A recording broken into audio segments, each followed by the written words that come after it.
Master Thorne lay face down on the mat, unable to move. The room went silent. Just moments ago, everyone had been laughing at the quiet mom in jeans who didn't even want to be there. Now their instructor's smile was gone, replaced with shock.in. The back row, a retired military officer stood and saluted her. Who was this woman? And what had she been hiding even from her own son? It was martial arts demonstration day at Bayside Middle School. The gym smelled faintly of old mats and sweat. Parents filled the bleachers. Students in white uniforms stood in neat rows. Ren Harrove sat near the top, straight-backed, wearing simple jeans and a worn olive jacket. Her dark hair was pulled back in the same no-nonsense style she'd had for years. On the mat, her son Griffin stood at the edge of the second row, fiddling with his white belt. A cheerful mom sat beside her. I'm Ozra Kazdagi, Lena's mom. You're Griffin's mother, right? Ren nodded. Ren Harrove.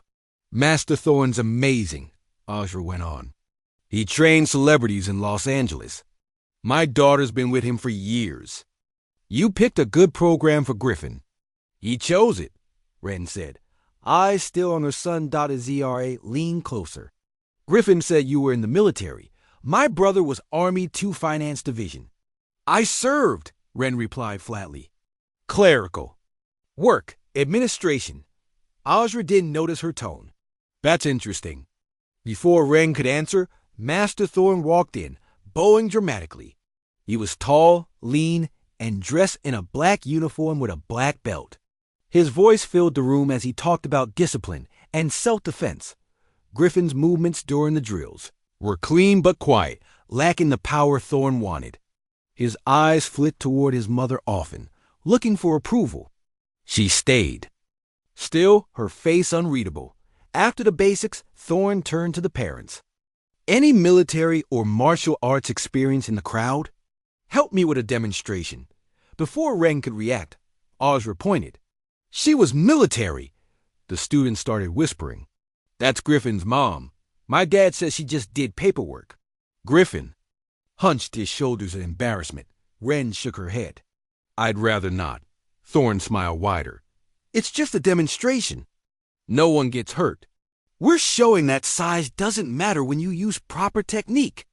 Reluctantly, Ren stood. She walked to the mat without wasted movement. Something subtle shifted in her posture, small but unmistakable. Parents lifted their phones to record. Griffin looked like he wanted to disappear. Thorne pulled out a blue rubber knife. Don't worry, he said with a grin. I'll be. Gentle. Ren stood loose, hands at her sides, eyes scanning the room. A scar showed faintly at her temple. A dog tag hung from her keychain military issue.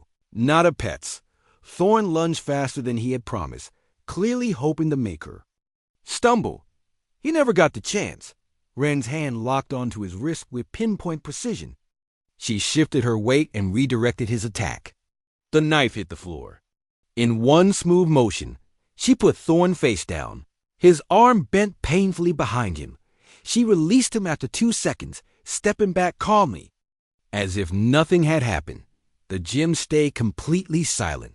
From the back, the retired officer stepped forward. His face had gone pale. Valor Team Alpha, he said quietly. Thorne stood, rubbing his wrist, his bravado gone.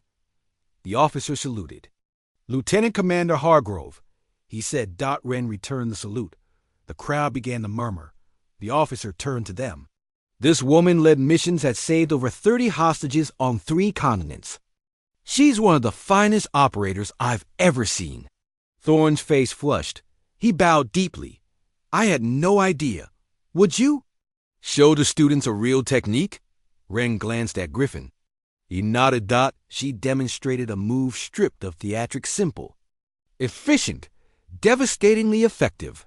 Her voice was calm and sure. You don't need strength if your technique is right and your timing is perfect. When she finished, everyone bowed to her. That night, Griffin walked with her to the car. Why didn't you ever tell me? I wanted you to know me as your mom first, she said. But you're a hero. The real heroes are the ones who never came home. He thought about it for a moment. You're like those people in movies who don't brag because they're the real deal. She smiled. True strength doesn't announce itself, Griffin. It just is. The practice knife slid across the gym floor.